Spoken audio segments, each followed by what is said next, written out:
I would go somewhere quiet away from the arena and just sit or kneel down and just close my eyes and just imagine and visualize what I wanted to do out there in the tournament.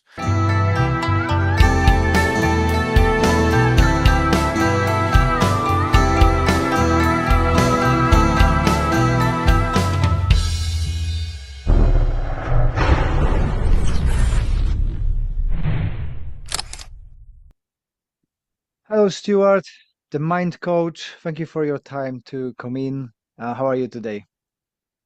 Hi, Les. Thank you for having me. I'm doing good, thank you. I hope you are too. And yeah, looking forward to having a great conversation.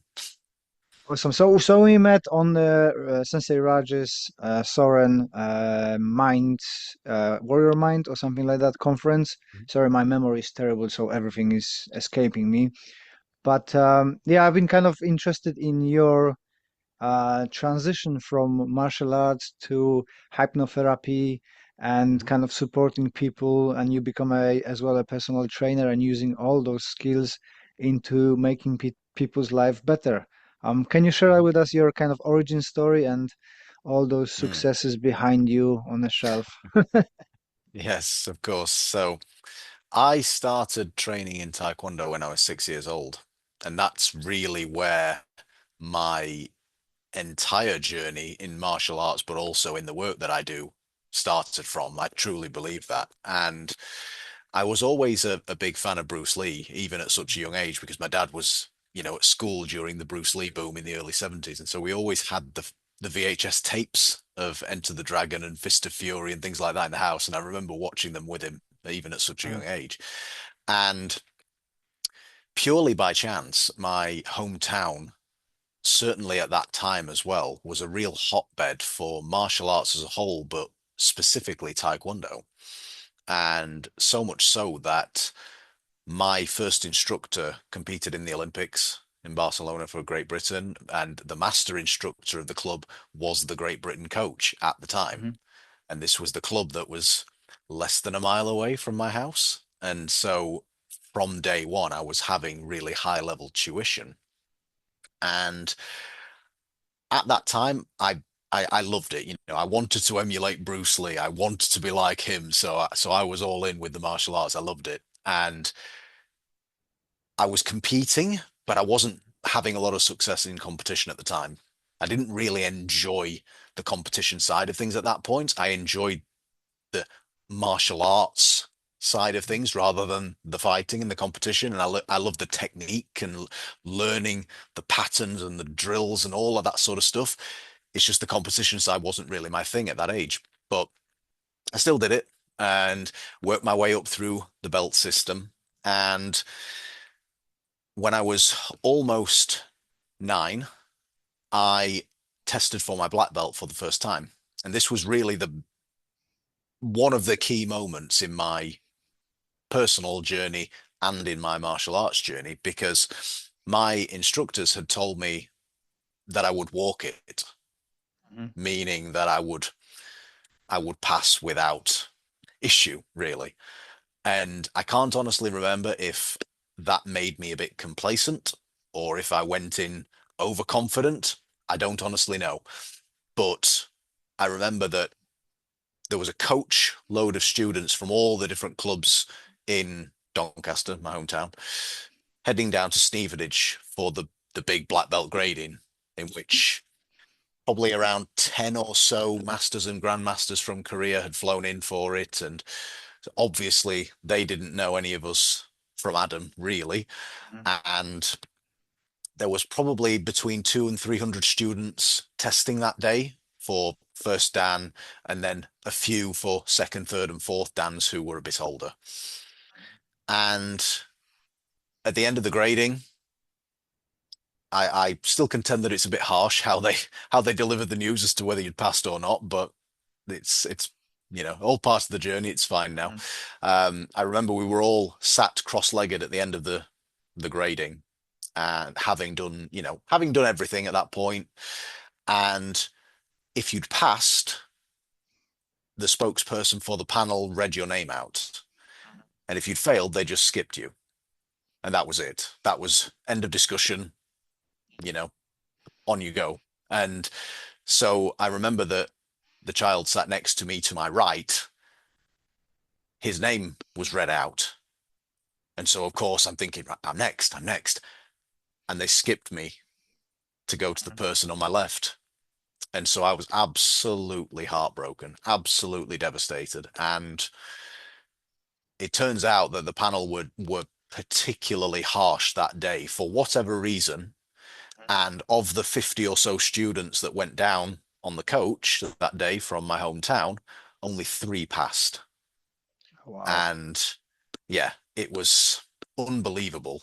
And that's what my instructor said afterwards. Like, look, you should have passed. They were Mhm. just being so harsh. Just really sorry, that kind of thing. And Mhm. once I processed that devastation, it really lit a fire within me to never feel that again. And so a few months later, maybe only 3 months, I forget the exact dates, but I tested again. And this Mhm. this was just before my ninth birthday. And I made sure that I got the grade that time. Mhm. And I'm very grateful to say that I've never failed a grading since that very first black belt test. And so that found some kind of resilience within me to keep going, get back up if you get knocked down. I'd passed every Mhm. grading until that point. I'd lost a few fights and tournaments and whatnot, but that was the real kicker for me, pardon the pun. And so at that point, I'm sure you're familiar with the saying in martial arts that black belt's just the beginning. Yeah. Well, for the students that I tested with, it was the end, and they all quit. All right. Yeah. So Usually that happens. yeah, so I ended up being the only black belt in a class full of beginners, and Mhm. so unfortunately, I wasn't getting as much out of the training at that point, and so I ended up moving to another club, and which was a different style of Taekwondo at that point, and I then started competing a bit more. I was a bit older, a bit more seasoned, a bit more experienced, and I started enjoying a lot more success then and literally enjoying more success. It wasn't just that I was winning more, I was enjoying it as well. Mhm. And then progressing up the ranks. And age 13, I got selected for Great Britain the first time. And every year pretty much from then on until my mid 20s when I stepped away from the competition side of things, I was representing Great Britain or England in some form of big Mhm. international tournament somewhere in the world. And when I was about 16, I remember that I picked up a visualization practice from somewhere. And so I'd already had a fair amount of success in competition and Mhm. then going through the grades and whatnot. I think I was I think I was second Dan at this point. Um, Maybe third, but anyway. And so I started bringing a visualization practice into my competition prep. And so I would get into my gear, I would warm up the body, get moving, stretching, practicing and whatnot to get everything flowing. And then I would go somewhere quiet away from the arena and just sit or kneel down and just close my eyes and just imagine and visualize what I wanted to do out there in the tournament. And I always found that it just put me in the best headspace. It literally helped me get into that flow state that everyone seems to throw around Mhm. nowadays and to give the best performance that I could at the time. And the results didn't always go my way. Obviously, you can't control Mhm. that outcome, but in terms of my performance and what I was able to do, it really helped. And so that was my first window into the work I do now, essentially, but I just didn't know it at the time. I did a degree in sports science, and I decided when I was at university that I was going to become a personal trainer. So as you Mhm. alluded to before, that was what I was thinking. I'm going to go on this career path. That's going to be my business. And very quickly, when I had started with clients, so I graduated uni, got qualified as a PT, went straight in self-employed with clients afterwards. Mhm. And very quickly, I started noticing that my clients and prospective clients would tell me all the reasons that they couldn't get fit, or they couldn't lose weight, or they couldn't put muscle on, or whatever it was, Mhm. which I now know as limiting beliefs. And I didn't know it at the time. It just struck a chord with me. Like, they're telling me all the reasons why they can't do something. Why are they not focusing on what they could do? And I, around the same sort of time, I actually went through a bit of a period where my confidence in my fitness in competition took a real hit. I had a few tournaments on the bounce where I ended up losing because essentially I just got tired. And I'm Mhm. under no illusions that my training could have been smarter and my diet definitely could have been better, but it was this that it messed with. And I ended up going into tournaments subsequently and thinking, oh my God, it's going to happen again. I'm going to get tired again. And of course, it became a self-fulfilling prophecy. And so I got referred to a hypnotherapist by a friend of mine. And I was open to it. I was fully expecting there to be a pocket watch that was going to be swinging in front of my face and all the cliches, but there wasn't. And I couldn't tell you what this guy did, but he flicked the switch in my subconscious to where that confidence issue in my fitness was gone. I felt so different. And I was thinking more positively as well. That old thought and old feeling wasn't even coming into my awareness anymore. And of course, I ended up getting better results and whatnot in the tournament, minus that old feeling and old thoughts. So that was the real insight I got into hypnotherapy as a modality at that point, because the visualization is just visualization, it's one tool. This was the modality. And so I was curious by this point. And then fast forwarding a little bit more, at the beginning of 2013, I was going through a bit of a difficult time personally. I'd just come out of a breakup and stuff. I wasn't Mhm. in the best headspace. And I was reading the Sunday Mirror newspaper here in the UK. And there was an article in the center two pages about Paul McKenna's new book. And for any listeners that don't know Paul McKenna, he's quite a famous hypnotist here in the UK. He's done a lot of work in America as well. He's done a lot of celebrity friends, and he's quite well known in these sort of circles. And so he was releasing a new book on a technique called havening, which at the time had been developed at a university in America. And he was friends with the professor and they developed the technique together. And so he'd written a book and he was releasing the book about this technique. And I found the article fascinating, found it really, really interesting. And Paul and the Mirror in conjunction were running a competition. And Paul was going to select three people from the UK to go to his home in central London. I believe it was in Mayfair somewhere. And he was going to do some hypnosis and do some havening with them to help them overcome whatever their issue was. And because of the headspace I was in at the time, I just thought, well, what the hell, I'm going to enter. And I entered and I got selected, which I did not Wow. expect at all. Yeah, I did not expect that at all. And so that was quite a moment when I received the email telling me that I'd been selected. And so I went down there. This was in about the May, I believe, of 2013. And Paul and I hit it off straight away because, unbeknownst to me at the time, he was also a big fan of Bruce Lee. Bruce Lee was one of his idols, and so we got to talking about Bruce Lee straight away, Mhm. and and we got along really, really well. And so he did the havening and the hypnosis with me that day.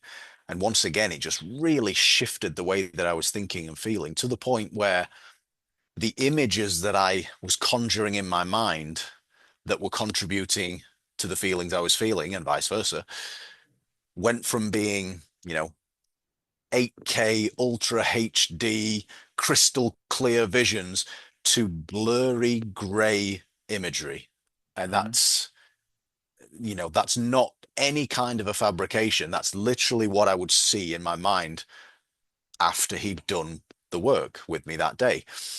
And it completely desensitized me from all those emotions and feelings that I was feeling, all the bad stuff that I was feeling. And so that was the real light bulb moment for me. Essentially, that was my third encounter with this kind of modality. And it just really switched on the light bulb for me. And I said to him while I was there, I need to learn this. I need to understand how this works. I want to get qualified. At that time, I wasn't thinking about having it as a career path or having a business and helping people with this. I was just wanting to learn and understand it first and foremost.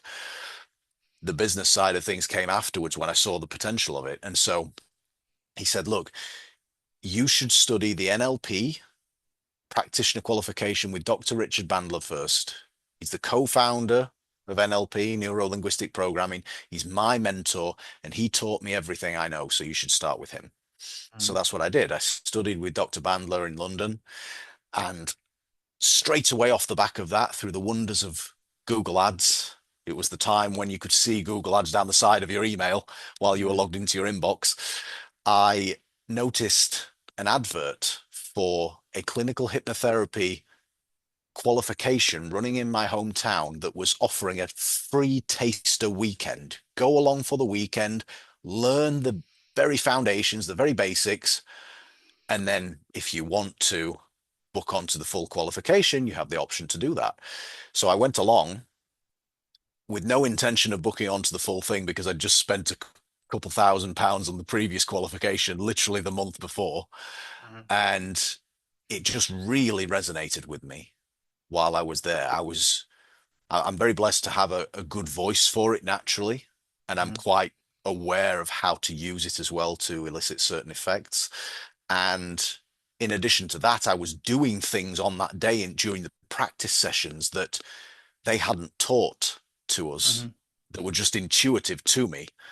And the tutors said to me at the end, like, if you can do this, we would really love to have you because you've got something here that there's some talent here mm, that we'd love to expand upon and build your skill set. But obviously, it's up to you. It's a lot of money again. And so I went away thinking, I really want to do it, but can I afford this right now? It's another mm, couple £1,000. You know, and in the end, after going through it and over it in my mind, I decided to raid my savings and booked on.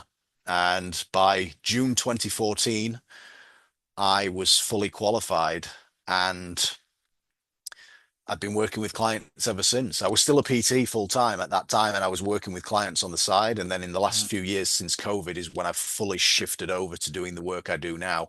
I've always loved it. I've always been fascinated by it, but that was the time when I just thought, no, I need to focus on this now because it's such a passion of mine. And here we are. That's my story in I don't know if it qualifies as a nutshell. It was a bit longer and more drawn out, but yeah, that's my story.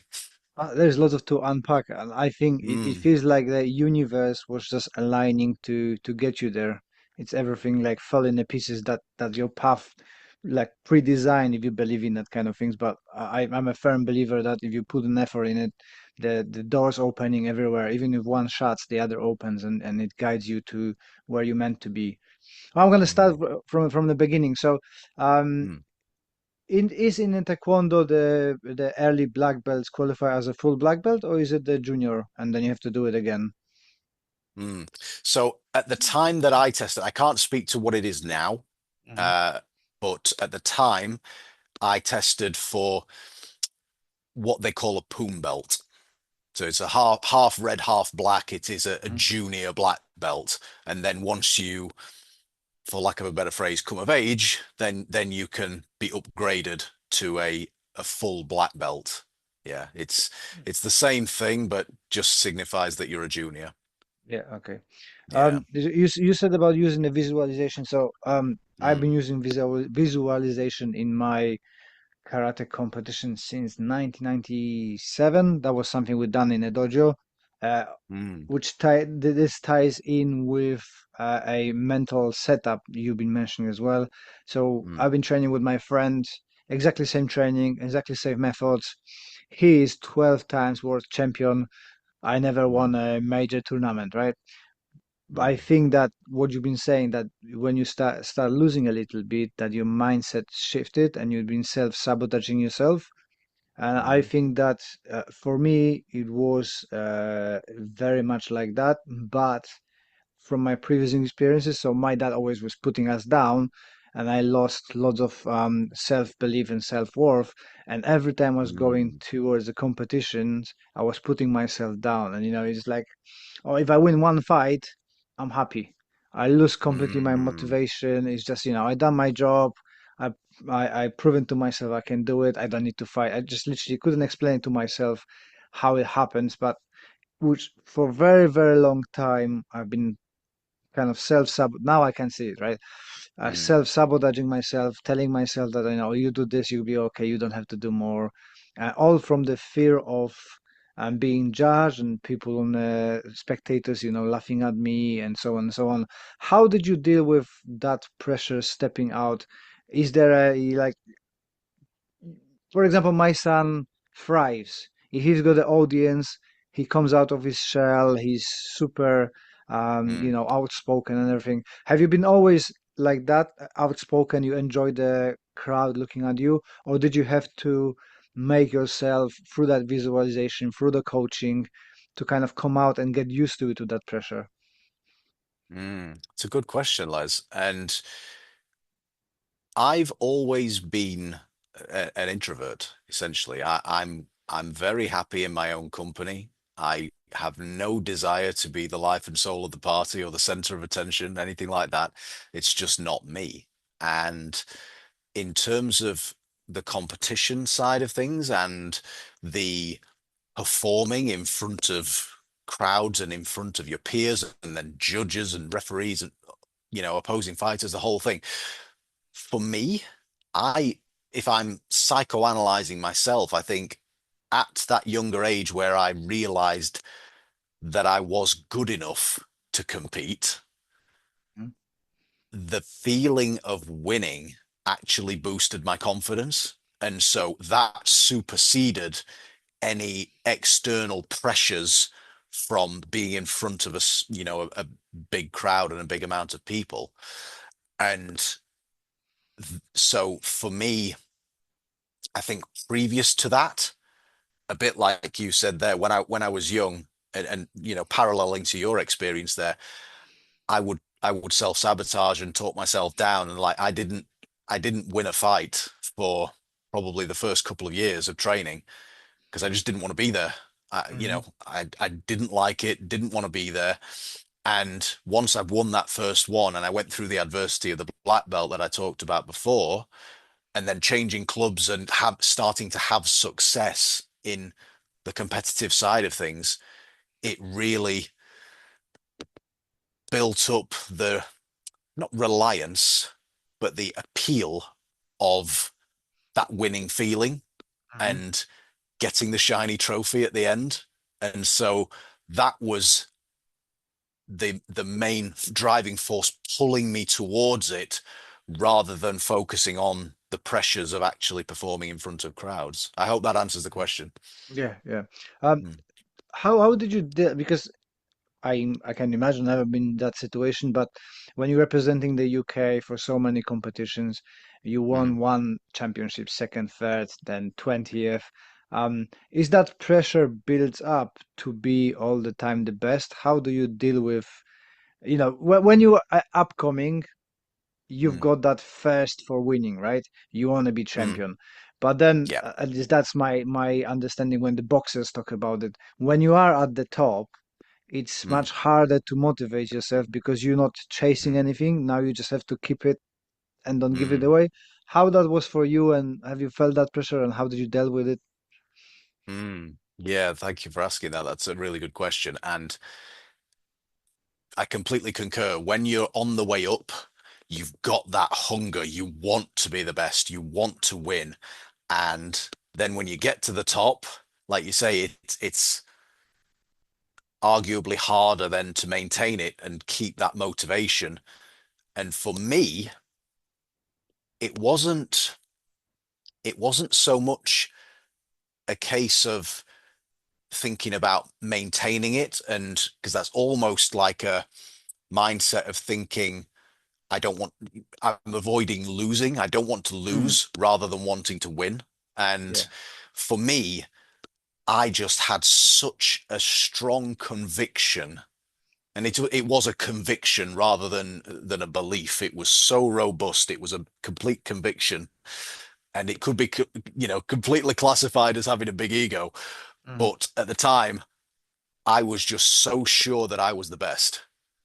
And I was going to go out there and I was going to show everybody else that I was the best and that I deserved to be there. That's my first place trophy. That's my gold medal. I just need to show up now, do what I do, and then receive the award. And that was my mindset going through my gradings as well. Probably from when I got to 16 and above, when I really wrapped my head around it, that was my mindset going into gradings as well. I've already passed. I've already got this next downgrade. Now reality just needs to catch up. I just need to show up and do what I do. And it's not meant to come from a place of arrogance with me, with the way that I thought about it. It was very much that I know that I'm worthy of this. Now I'm going to do everything that I can to show why I'm the Mhm. best and why I have this downgrade now that you're about to award me. And so that was something that built up for me over time. Like you said, once I'd gotten that first Great Britain call up when I was 13, that really shocked the system to think, oh, okay, I actually am good at this. Then I can do this. I can represent my nation on a big stage. My first tour, the first international I went to representing Great Britain was the French Open, which at the time was one of the biggest tournaments in the world. And so being in the Bercy Arena with thousands of people watching in attendance, and then all the competitors as well, it was very much a baptism of fire. And so after that, yeah, I belong here. I deserve to be here. And so that really built up that self-esteem within me. And the more success I had, it just made it more and more robust to where I developed that conviction that I was the best and I'm going to go out there and prove it. Mm. I was reading as well that you've been successful in kickboxing as well, right? Mm. Yeah. How difficult was transition from Taekwondo, where you've got the basically most of the leg use, to Mm. kickboxing, where then the hands comes in? And I don't know which format of the kickboxing you've been doing because so many of them nowadays. How was Yeah. that transition, and how was your mental attitude? It was still going, okay, it's a new sport, but I know what I'm doing. I'm the best. I'm just going there, ticking boxes, taking everything. Or it was like a little bit of a, hey, I'm new here. Let's see what I can do. Mm. So when I started out in Taekwondo initially, it was the WTF Olympic style, which, as you rightly say, is mostly legs. Hmm. And I mean, they barely punch nowadays with it. The style's changed quite a bit over the years as well. It was very much a full contact sport when I was starting out. Now it's very tippy tappy and point scoring. Well, I think that's the case with all the Olympic sports. The same with wrestling, same for judo. Mm, It's all getting watered down just to please the mm, audience and safety, right? yeah, yeah, you could be right. And so when I'd gotten my black belt the first time, and then I left the club, as I said, and I went to a different club. That was actually an independent ITF style Taekwondo Mm. club. And so the North Korean style at the time was a bit more balanced between the hands and the legs. And it was more front leg based, where I was used to back leg based with the power kicks. And so initially it was an adjustment, but at the end of the day, a punch is a punch and a kick is a kick, Mhm. whatever your style is. And so I don't recall there being too much of a transition to that. And because that style's even more similar to kickboxing, then Mhm. as I got older and started doing more of the kickboxing, it seemed like a natural sort of progression, really. And then when I was at university, I did some boxing out of at Glenn McCrory's gym in Newcastle. I went to Northumbria University, and so I was learning more pure boxing stuff there with their Cuban Olympic coaches, and I was also doing some Muay Thai while I was up there, and it all. it started out as more Western kickboxing, where it is just punches and kicks. Mhm. And then over the years, I've done a bit more Muay Thai as well. And it seems like a natural progression to me. And Mhm. that's how I've found it with my journey. It was never a case of I'm moving to a new sport and how am I going to adjust? It just seemed to flow naturally. Yeah. Mhm. This might sound a bit tricky as a question, but you said that you stopped you kind of stopped winning and start losing a little bit, and you think that was Mm. your fitness and your diet and stuff like. Do you think there was as well that you lost that hunger a little bit? You've been very successful and you allow yourself to I can eat better now. The stuff what I like. I don't need to train so much because I'm good. And I don't mean that in a very negative way, Mm. but sometimes mentally we need that break. And I can imagine being under pressure for so long, subconsciously you might have been craving that break and relaxation where you don't have to be at peak performance. Is that something that resonates with you, or am I just making it up? It's a very good question, and the honest answer is I'm not sure, but you could well be onto something there because yeah, I had been competing at a high level for a number of years by that point, and then I was starting out in a business and so my attention was going elsewhere. So I probably was indulging a little bit more and not pushing myself as much in the training because my focus was elsewhere at this point. And so yeah, I can't confirm or deny, but Mm. you could very well be onto something there subconsciously. There could be. Mhm. Yeah, I'm interested in a hypnosis and stuff like that because Hmm. I experienced it as well. One of my students, I don't know, maybe you know him, he's doing a lot of stuff with the hypnosis and Mr. McKenna as well. Hmm. Keith Dewey from Okay. Red Hill. He's in Red Hill now. He left our dojo, moved away. But yeah, Okay. he was starting his business as well when he was training with us, and Mm. I decided with my self esteem being low, just starting the business as well, personal trainer, just like you, Mm. massage therapist, very similar story to yours. I had a problem with my back. Doctor's been telling me that everything is fine. I shouldn't have any problems. The guy from the Japanese massage, something between osteopathy and a chiropractor, fixed me within 7 days. Wow, how does that working? I'm gonna learn that. So I got Mm. qualified, so I tried to combine all this stuff, and I was hitting the obstacles of lack of self-belief. I'm still, the podcast is one of my projects when I'm learning to do a chat to people because I hate that part. Mm. The Mm. small talk is very hard for me. I don't like it. I'm crap at it. So podcast is kind of building me up towards that. Mm. But then we went through the hypnosis, and it helped a lot. And just like you said, I was expecting the watch, just like you said, Yeah. but it Yeah. was completely different. You said that you Mm. had a blurry vision and stuff like that. For me, it was for some reason I end up underwater, and my face was Okay. stroked with like a seaweeds and stuff like Oh. that. But it was such a relaxing, odd experience, Mm. um, being there but not being there. Mm. And it unlocked a lot of things and made me, I swear it made me more confident. So Mm. I Right. really, really enjoyed. But what Keith was saying, that there is a certain amount of people that are not super responsive to hypnosis. How do you deal with that? Is Mm. that true? Do you found that some people are more resistant to suggestions or not? Mm. So I believe that everybody can be susceptible to suggestions. However, I do believe that it is a spectrum. Mhm. So, let's say between point zero and point one here, if this represents everybody in the world, let's say, these people over here can be given hypnotic suggestions, Mhm.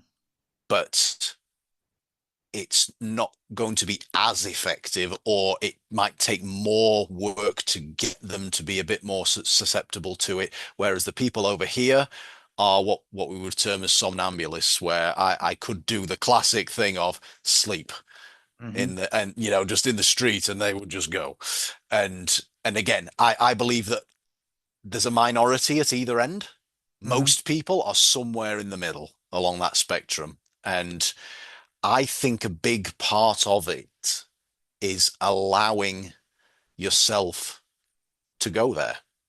That's the thing, because as the hypnotherapist or the facilitator, whatever terminology you want to use, I'm just guiding the experience. The person undergoing it is the one in control. And so if they're struggling to get there, maybe they're not allowing themselves to get there, or maybe I'm not giving them the right guidance. Maybe I'm speaking to them in the wrong representational system. If I'm asking them to visualize things and they're not a visual person at all, Hmm. maybe I need to be speaking to them in terminology that their subconscious understands, auditory terms, kinesthetic terms, whatever it is. So I do believe everybody can be. I just think some people you have to work a particular way to get them there. I think there's a, I think that the TV and shows didn't make a good job for people like yourself because my first thought with Keith was, I don't want to be a chicken. I don't want you to Yeah. tell me to some silly Yeah. things and stuff like that. Do you get that worry from people often that, I don't want you to get all my secrets or, things that I'm embarrassed about and, Mm. Now and again, not so much nowadays, but I think certainly with the people that I've worked with in the martial arts world, because they generally speaking know who I am and what I've done and things like that, that holds a lot more weight with them, the fact that I'm doing this because they respect what I've done in the martial arts world. And so that immediately gives them a bit of pause for thought. Well, hang on, so you're doing this, so there must be something to it, and it's not all clucking like a chicken or dancing around like Elvis or whatever it is. And so, yeah, and the way that I frame it with people, even just new clients who aren't in the martial arts world, let's say, I explain the science of it to them. Mhm. That's for me the best way to get buy-in from the majority of people, unless they are super spiritual and into the more esoteric side of things. They don't really need the scientific explanation, but the majority of people want who aren't that way inclined want to understand what's actually going on in the brain and the body. Why does it work? You're not going to be taking control of my mind, are you? And so I explain how the process works and what happens with their brain waves when they allow themselves to go into that state, etc., etc. Yeah. Mm. Um, how long it takes the process of kind of rewiring. Sorry, my English today is not the great. A person with kind of let's say like myself, really sabotaging myself, low self-esteem, afraid, like a social anxiety. How many session Mm. would need it? And I suppose it depends on how the person is viewing it and how much belief and open mind towards it. If there's a resistance about it, oh, the doctor sent me and I don't really, it's not gonna work. I suppose it's harder to work with person like that, isn't it? It's more challenging, yes. And the honest answer that I would give to that is it really depends on the individual. Like there's some Mhm. scientific studies that purport that you can change habitual thoughts and habitual feelings and habitual behaviors in 6 months. Mhm. 6 months of diligent work, then you'll be able to rewire your brain in the right way. There's other studies that say it's shorter than that. Some say it's longer. Mhm. To my knowledge, anyway, the scientific literature on this sort of thing is a bit of a mixed bag, let's say. Mhm. I think to your last point there, Les, I think it depends on the individual because we know what's happening at a neurological level with this. Mhm.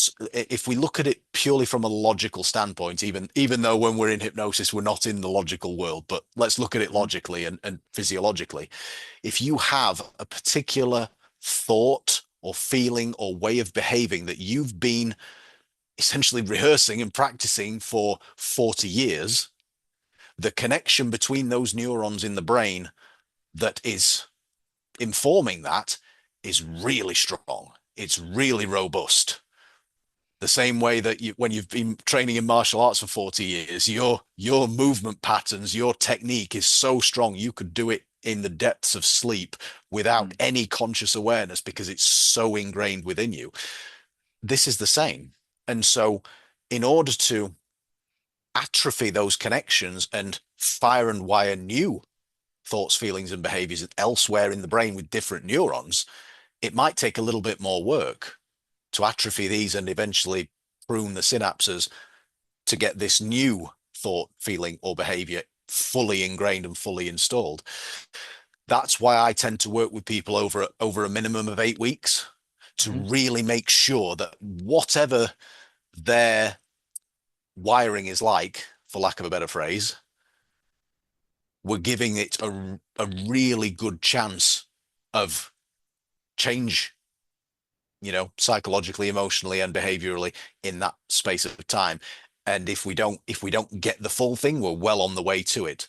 You could get a change in one session, but in my experience, it's good to have a number of sessions just to really make sure and really ingrain these new positive thoughts, feelings, and behaviors. Do the martial artists are better clients with their, I'm putting in quotes here, diligent work, and we supposed to be driven and what's the word? Like following up the steps, be lost the word. I lost that word yesterday as well. Not rigid, not doing the same thing, routine, having a routine. Mhm. Are they easier to work with, or is just like all people are random? It's a good question. I'm trying to think of some examples of the clients I've worked with that were martial artists, and from my recollection, it's been a bit of a mixed bag, to be honest. Mhm. And I think it does kind of depend on what else they've got going on in their life. Because let's say the martial arts is a big part of their life. You know, there's a lot of passion for it. There's a lot of practice gone into it. And then they've also got their family life. They might be married, they might have kids, they might have a job. And so maybe their cognitive load is pretty high with Mhm. everything that they already have in their life. Other martial artists, they might well just incorporate it straight into their routine. It very much depends on the type of person and the reason why they're doing it. If they have a strong burning desire for what they want to get out of it, they're more likely to put it into the practice diligently into their routine. If it's just something else that they are not fully invested in, same as anybody else, they're probably not Mhm. going to prioritize it. But it's a good question. Yeah, it's a good Mhm. question. If you could give the advice, one of the techniques, so yeah, the visualization and Mm, other techniques you're using, is there something that people like myself who maybe are not fully committed to go to a hypnotist or other mm, therapies, but they would like to improve their competition, their self-awareness, self-confidence, would there be any mm. methods that you could give away without giving your trades? Yeah, of course, of course. So one of the techniques that I use with a lot of clients, and I often recommend this to people as well, is a technique called color breathing. And now this technique can be used to elicit any state that you want to feel, essentially. So typically, you would do it to calm the mind and body down. That's the most common usage of it. But you could use it to get yourself amped up. Let's say, you're going into a tournament or you're going into a grading and you want to be fired up. You want to be in that zone to go and give your best performance. And so in that moment, you don't want to be calm and blissed out and chilled. You need to have a certain level of arousal in order to do what you need to do out there. And so this technique can be used for that end as well. And so what I would say to people with this is go somewhere quiet for 5 minutes if you can. 5 minutes is more than enough time to engage with this technique. Close your eyes so we're not having any visual distractions going on from the room that we're in. And make sure that you're not driving or operating heavy machinery while you do it. Must say that. And eyes closed. And all I do to begin with is just take 5 deep breaths in through the nose and out through the mouth. Okay. And that just allows that inward focus on the breath. Then for the next 5 breaths, we're going to focus on breathing in through the nose, the positive color of the state that we want to be in. You Mhm, know, innately we associate colors with different things. The red traffic light means stop, the green one means go, the amber mhm, is get ready. Blue tends to be a calming color. Whatever your association is, it doesn't matter. It could be a get away from the mainstream. It could be that red means go and green means stop. Whatever it is, it mhm, doesn't matter. It's what it means to you. So imagine, visualize it through your mind's eye, breathing in that positive color of the state that you want to feel. Do that for 5 breaths. Then you don't have to, but you can focus then on a negative color that represents a state that you want to let go of. So let's say it's anxiety. I want to feel calmer and I want to feel less anxious. And so for me, that anxiety color might be a red. And mhm, so when I'm breathing out, then through my mouth, I'm visualizing the red color leaving my mouth. And the way that I tend to see it in my mind's eye, when it's a cold day outside and you can see your breath, mhm, that's how I tend to visualize it. But instead of it just kind of being a translucent color, it's that color. That's the way that mhm, I conceptualize it. And so once you've done that for 5 breaths, then you can put them together so that you're breathing in the positive color and you're breathing out the negative color. And so you're only doing 20 breaths total, mhm, which if your breathing rate is anywhere near average, it's going to be between 2 and 3 minutes that you're mhm. going to get through this exercise. And I would almost guarantee that after doing that, you're going to feel more of that positive state that you want to feel on from the inhale, whether it's calm, whether it's amped up and energized, whatever it is. And it's worth playing with it and experimenting it, because the more real you can make it in your mind's eye and associate that color and the imagery with the breath, the more that's going to anchor into your nervous system then. And you can then utilize it even with your eyes open after a certain amount of time and practice. It will become so robust that it will just happen. You'll think about that color and then you'll start to get into that state, and then effect whatever change you want to effect and do whatever you want to do with it. Does that make sense? Yeah, cool. I will try. Sounds very interesting. Right. Um, Mm, I ask that everybody. So, mm, what was the impact of martial arts on your mental health? Positive, mm. negative, or you don't? I've some people with your kind of another lost word. Um, you've been in the martial arts for a very long time. So some people who started earlier say, I don't have a clue because I started so early. I've got so much Mm, experience in it that I am not able to say. But positive, negative, or mm. nothing. Very positive. Yeah, very positive. Because for me, it was an opportunity to express myself at a time when I wasn't very confident. Pretty shy Mm, kid, as I said before, introverted character, but very shy.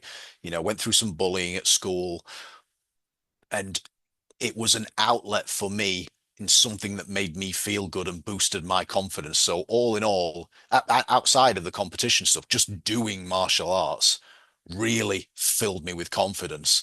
And mm. so overwhelmingly positive is the answer for me. Did the so I've got my son. He just started doing Brazilian Jiu-Jitsu. Brilliant. He'd been no, I wouldn't say bullied, but somebody was picking on him in school, Sure. and so we've Mm, been working on that assertiveness and stuff. Did you notice that mm. clear change when you've been bullied before you started Taekwondo? Then you went through some months of training, and suddenly you decided like, hey, nobody's speaking on me anymore. And was that because you've been more confident in yourself, or it was the skills? So my experience is a little bit different in that respect, because the bullying for me happened a bit later on. It happened like in the early years of high school, and it wasn't physical bullying. That was the thing. Mm-hmm. It was the psychological Mm-hmm. bullying from so-called friends at the time. Yeah. And so that had a real cognitive dissonance within me because these people are supposed to be my friends, and yet they are essentially victimizing me and making me feel really humiliated in front of the class and all this kind of thing. And so my experience was different. It was almost like I had two states. I had Mm-hmm. the the quiet, shy me at school, and then the successful martial artist outside of it. And so it took a little while once that happened for my nervous system to reset essentially and integrate.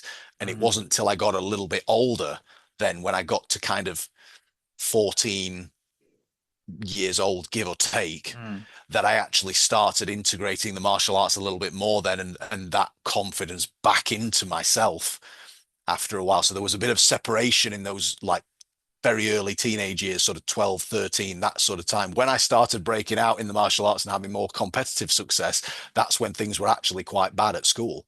And Mm-hmm. so it there was a lot of dissonance there, but it took a little bit to integrate those.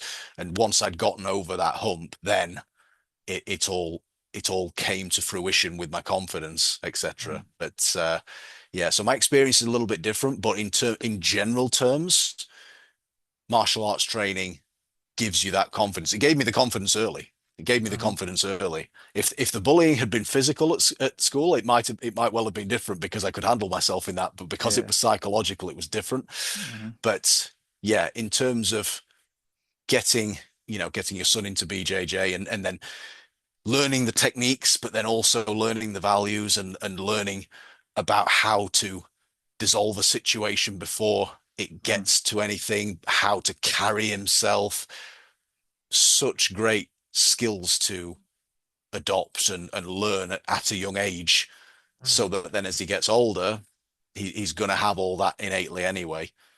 Yeah. I hope so. I think to be honest, the more with the convenience, more benefits for him is the drama school. He's now Mm, the Lambda level one. He's only 8. But he loves being on the stage here. Other day he was singing on O2 Arena. So it's like, brilliant. well, I would never go out there, but he just loves it. So I think that, Fantastic. and this is kind of what my problem is, that I like I mentioned earlier, I don't like small talks. I don't like Mm, talking with people too much and so on. But he doesn't mm, have that, and I think that being able to speak publicly, it does a ton of confidence building stuff. But as I said yeah. to him, obviously not in those words, it's going to be swear word. If you know that you can fuck up people, it builds up your confidence, isn't it? Mm. So Oh yeah. when you've got that physical skills and you know you've got them, Yeah. it's like all right, it's not that bad, right? I can do something about it. Mm.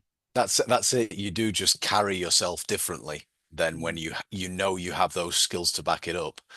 And God forbid anything ever happens like that in the street and things like that, but you're prepared if it Mm, did. Yeah. exactly. So what are your plans for the future? Mm. So my business is going through a bit of a transition at the moment, and I'm expanding my vision for things, and I can't clarify it just yet because I'm still working on it myself, Mhm. but the vision's going to be a lot bigger. I'm still working with clients one to one. I'm still going to do that as well. That's a big passion of mine. I like working with people one to one and helping them to overcome those issues that they have.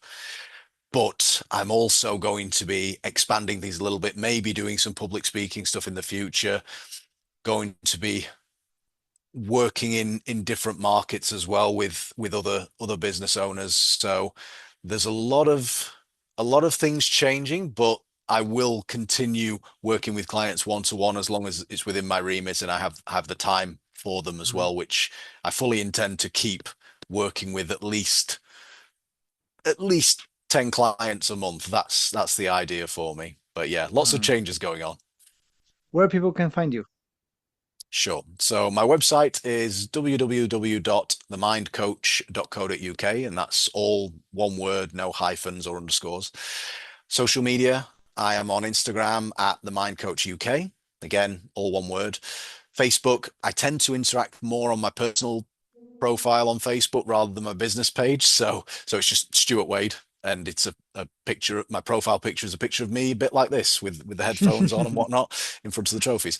And then LinkedIn, again, it's Stuart Wade, clinical hypnotherapist, mind coach, on there as well. Those are the places that I tend to interact most with people, and my email address is on my website as well if anybody wants to reach out privately.